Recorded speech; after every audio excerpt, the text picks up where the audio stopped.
first conversation.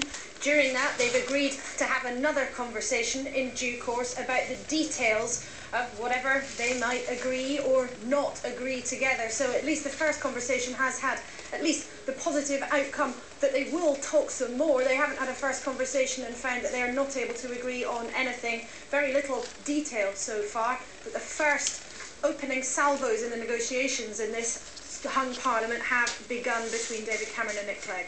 Well, that's intriguing, Laura, isn't it? David Cameron did give us a clue. I think he ran through three big themes: the economy, the state of the finances, obviously the political system, and social breakdown. So I'm assuming it's all within that area. What is your hunch? Well, I think the biggest sticking point is going to be voting reform. Surprise, surprise, we know it's been at the top of the list for the Liberal Democrats for so many years now. It's really important, not just to Nick Clegg, but also to the rest of his party. And remember, for him to do a deal, he has to persuade the rest of his party to go with him, because the Lib Dems are very democratic. He's got to meet his new MPs tomorrow, so he cannot agree anything with David Cameron without going through them and taking them along with him. Now, what David Cameron has promised on this is a commitment to an all-party committee to look at changing the voting system.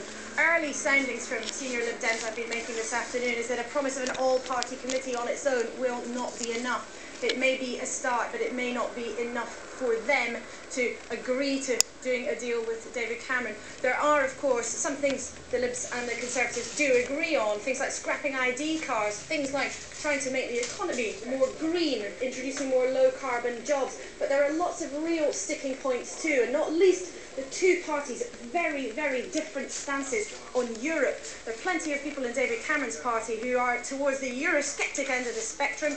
On the other hand, many real Europhiles in the Lib Dems, not least Nick Clegg himself, who used to be an MEP in Brussels.